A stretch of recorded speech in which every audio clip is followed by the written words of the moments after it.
Hello students, welcome back to class 10 science. पिछली video में हमने केमिकल इक्वेशंस को बैलेंस करना सीखा था। आज हम चैप्टर 1 का सबसे इंपॉर्टेंट टॉपिक पढ़ने जा रहे हैं, types of chemical reactions.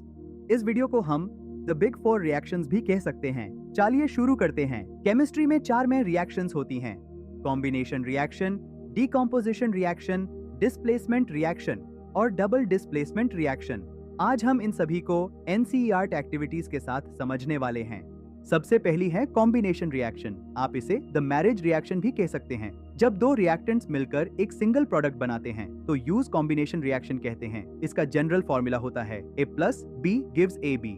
Activity 1.4 में हम क्विक लाइम यानी कैल्शियम ऑक्साइड में पानी मिलाते हैं, तुरंत ही रिएक्शन होती है और स्लेक्ट लाइम बन जाता है। अगर आप बीकर को हाथ लगाएंगे तो वो गर्म महसूस होगा। इसका मतलब है ये एक एक्सोथर्मिक रिएक्शन है जिसमें हीट रिलीज होती है। दूसरी रिएक्शन है डीकॉम्पोजिशन रिएक्शन, जो कॉम्बिनेशन का बिल्कुल उल्टा होती है। यहाँ एक सिंगल रिएक्टेंट टूटकर दो या ज्यादा सिंपलर सब्सटेंसेस बनाता है। इसका जनरल फॉर्मूला होता है AB ब्रेक्स इनटू A+B। इस रिएक्शन को स्टार्ट करने के लिए हमेशा एनर्जी देनी पड़ती है। डीकॉम्पोजिशन रिएक्शन 3 तरीकों से हो सकती है। पहला तरीका है थर्मल डीकॉम्पोजिशन, जिसमें हीट दी जाती है। जब फेरस सल्फेट के ग्रीन क्रिस्टल्स को हीट किया जाता है तो वो ब्राउन कलर के फेरिक ऑक्साइड में बदल जाते हैं। साथ ही सल्फर की जलने वाली स्मेल आती है। ये एक क्लासिक थर्मल डीकॉम्पोजिशन रिएक्शन है।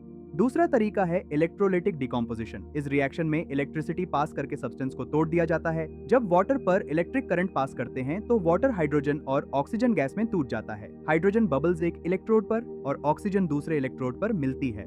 तीसरा तरीका है फोटोलिटिक डीकॉम्पोजिशन, जो सनलाइट की मदद से होता है। सिल्वर क्लोराइड को जब धूप में रखा जाता है तो वो व्हाइट से ग्रे हो जाता है। ये रिएक्शन सनलाइट के इफेक्ट से होती है। इसी प्रिंसिपल का यूज पुरानी ब्लैक एंड व्हाइट फोटोग्राफी में होता था। यहाँ एक कॉन्सेप्ट याद रखिए, जहां रिएक्शन के दौरान हीट निकलती है वो होती है एक्सोथर्मिक रिएक्शन, और जहां रिएक्शन को चलाने के लिए हीट देनी पड़ती है वो होती है endothermic reaction. Decomposition reactions mostly endothermic होती हैं। तीसरी टाइप है डिस्प्लेसमेंट रिएक्शन। इसे हम द बुली रिएक्शन भी कह सकते हैं। जब एक मोर रिएक्टिव एलिमेंट एक लेस रिएक्टिव एलिमेंट को उसकी जगह से हटा देता है तो यूज डिस्प्लेसमेंट रिएक्शन कहते हैं।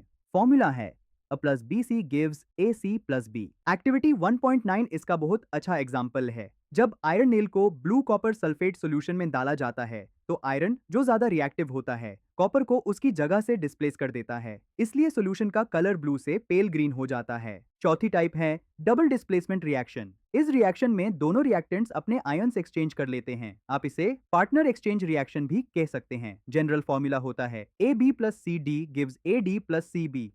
एक्टिविटी 1.10 में जब सोडियम सल्फेट और बेरियम क्लोराइड सॉल्यूशंस को मिलाया जाता है तो तुरंत एक व्हाइट सॉलिड बन जाता है जो वाटर में नहीं घुलता। इस सॉलिड को प्रेसिपिटेट कहते हैं, इसलिए इसे प्रेसिपिटेशन रिएक्शन भी कहा जाता है। आज के होमवर्क का सवाल, ब्लैक एंड व्हाइट फोटोग्राफी में कौन सा डिकम्पोजिशन रिएक्शन यूज होता है? ऑप्शन ए थर्मल डिकम्पोजिशन या ऑप्शन बी फोटोलिटिक डिकम्पोजिशन। अपना आंसर कमेंट करके बताइए। नेक्स्ट वीडियो में हम पढ़ेंगे रिडॉक्स रिएक्शंस, करोशन और रैंसिडिटी। मिलते हैं नेक्स्ट क्लास में।